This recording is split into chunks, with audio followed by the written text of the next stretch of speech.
कांग्रेस सांसद राहुल गांधी पिछले कुछ समय से लगातार जातिगत जनगणना के आंकड़ों को जारी करने की मांग कर रहे हैं, चाहे वो चुनावी रैली हो या कोई और जगह। कर्नाटका चुनाव के दौरान भी उन्होंने इस मांग को उठाते हुए कहा था, जितनी आबादी उतना हक, ये नारा लगाया था।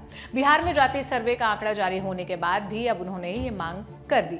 अब दूसरे राजनीतिक दल कांग्रेस पर कर्नाटका के जातीय सर्वे के आंकड़े को प्रकाशित करने का दबाव बना रहे हैं। 8 साल पहले हुए इस सर्वे की रिपोर्ट अब तक जारी नहीं की गई है। कर्नाटका में विपक्ष के साथ साथ कांग्रेस के कुछ नेताओं ने भी सरकार के सामने ये मांग उठा दी।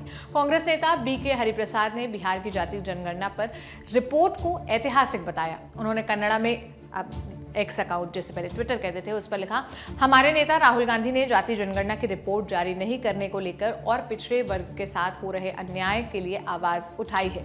बिहार सरकार की तरह कर्नाटका सरकार को जातीय गणना की रिपोर्ट जारी करने की हिम्मत दिखानी चाहिए।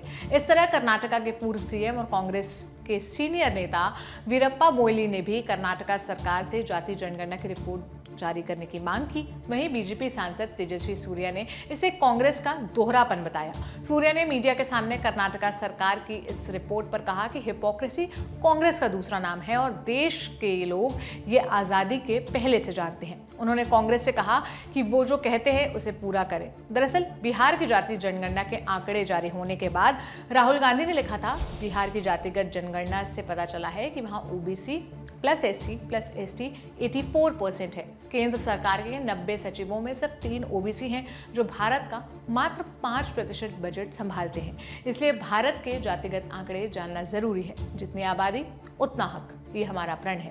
इससे पहले भी वे कई मौकों पर यह मांग दोहरा चुके हैं। हाल में 30 सितंबर को मध्य प्रदेश में एक चुनावी रैली के दौरान भी उन्होंने कहा था कि केंद्र की सत्ता में आने के बाद सबसे पहला काम जातीय जनगणना के आंकड़े को वो जारी करेंगे। इसलिए अब कांग्रेस के साथ दूसरे दलों के नेताओं ने भी दबाव बनाना शुरू कर दिया। साल 2014 में कर्नाटका में कांग्रेस की सरकार थी, तब मुख्यमंत्री सिद्धरमैया ही थे।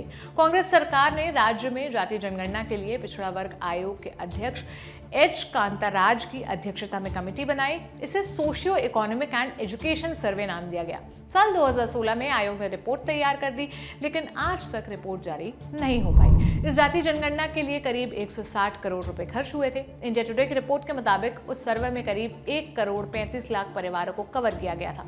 55 सवाल पूछे गए थे। इनमें उनकी जाति के अलावा आरक्षण की स्थिति, सरकार से मिलने वाले लाभ और दूसरी सामाजिक और आर्थिक स्थिति से जुड़े सवाल थे।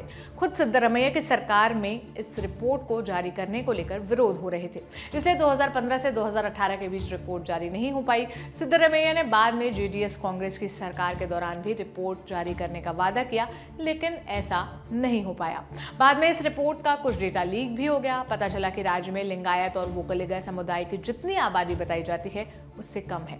टाइम्स ऑफ इंडिया की रिपोर्ट के मुताबिक लीक हुए आंकड़ों के अनुसार लिंगायतों की आबादी 14% है और वोकलिगा समुदाय की आबादी 11% है, जबकि दोनों समुदाय इससे कहीं अधिक आबादी 19 और 16% होने का दावा करते हैं।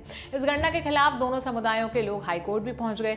दलील दी कि राज्य सरकार को जातीय सर्वे कराने का अधिकार नहीं है। वहीं कुछ OBC कार्यकर्ताओं ने कोर्ट से सरकार को निर्देश देने को कहा कि वो रिपोर्ट जारी करे। मामला कोर्ट में पेंडिंग है। 2023 के विधानसभा चुनाव से पहले भी कांग्रेस ने वादा किया था कि जातीय सर्वे की रिपोर्ट जारी की जाएगी और उसके आधार पर कल्याणकारी योजनाओं को लागू किया जाएगा। चुनाव के बाद CM सिद्धरमैया ने फिर बताया कि उनकी सरकार इस रिपोर्ट को स्वीकार करेगी और आंकड़ों के आधार पर सही फैसले लेगी। सिद्धरमैया के जून में किए गए इस वादे के बाद 4 महीने बीत चुके हैं, लेकिन इसको लेकर कोई एक्शन नहीं लिया गया है। लेकिन बिहार में आंकड़े जारी होने के बाद अब कर्नाटका में भी सुगबुगाहट फिर से तेज हो गई है। अब देखने वाली बात यह होगी कि होता क्या है। बाकी आपकी क्या राय है, आप क्या कहना चाहते हैं, आप हमें कमेंट बॉक्स में बताइएगा।